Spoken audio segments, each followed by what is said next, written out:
തലസ്ഥാനത്തെ രാഷ്ട്രീയ കളരിയിൽ ഇത്തവണ പോരാട്ടം പതിവ് രീതികൾക്കും അപ്പുറമായിരിക്കും.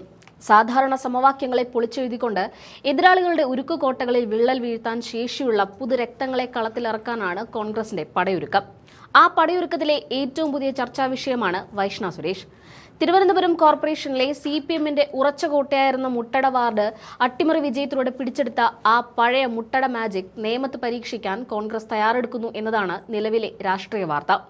സഖാക്കൾക്ക് ഇന്നും കണ്ണിലെ കരടാണ് വൈഷ്ണ സുരേഷ്. കാരണം ദശകങ്ങളായി CPM മടക്കി വാണിരുന്ന മുട്ടടയിൽ കോൺഗ്രസിനെ പുഷ്പം പോലെ വിജയിപ്പിച്ചെടുത്ത ചരിത്രമാണ് വൈഷ്ണയുടേത്.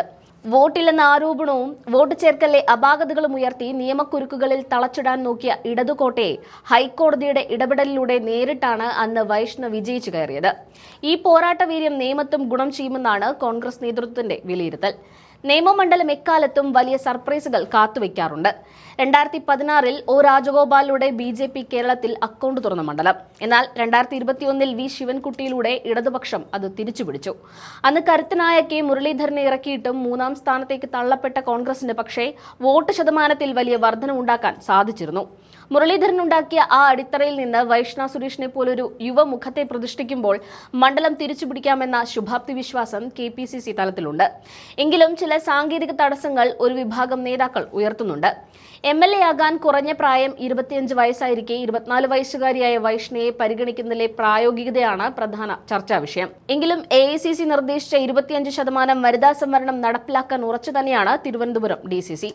വൈഷ്ണയ്ക്ക് പുറമെ മറ്റ് 3 കരുത്തുറ്റ വനിതാ പ്രതിഭകളും പട്ടികയിലുണ്ട്.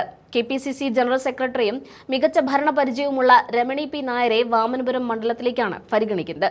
അതുപോലെ കാഞ്ഞിരംകുളം ഡിവിഷനിൽ നിന്ന് 15,000 വോട്ടുകളുടെ റെക്കോർഡ് ഭൂരിപക്ഷത്തിന് ജയിച്ചു കയറിയ ഫ്രീഡ സൈമണെ പാറശാലയോ അരുവിക്കരയോ നെയ്യാറ്റിൻകരയോ നൽകി കളത്തിലിറക്കാനും ആലോചനയുണ്ട്.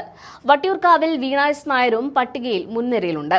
BJP തങ്ങളുടെ A ക്ലാസ് മണ്ഡലമായി കാണുന്ന നേമത്ത് ഇത്തവണ പരീക്ഷണമല്ല, കൃത്യമായ രാഷ്ട്രീയ ലക്ഷ്യത്തോടെയുള്ള കടന്നാക്രമണമാണ് കോൺഗ്രസ് ലക്ഷ്യം വെക്കുന്നത്.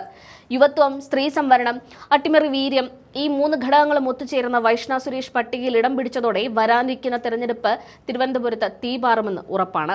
BJP സ്ഥാനാർത്ഥിയായി രാജീവ് ചന്ദ്രശേഖർ ഇത്തവണ നേമത്ത് മത്സരിക്കാനുള്ള സാധ്യതകളാണ് തെളിഞ്ഞുവരുന്നത്. CPM സ്ഥാനാർത്ഥിയായി വിദ്യാഭ്യാസ മന്ത്രി വി ശിവൻകുട്ടി തന്നെയാവും മത്സരരംഗത്തുണ്ടാവുക. അങ്ങനെയെങ്കിൽ പൊടിപാർന്ന ത്രികോണ മത്സരത്തിന് തലസ്ഥാന നഗരി ഇത്തവണ സാക്ഷ്യം വഹിക്കും.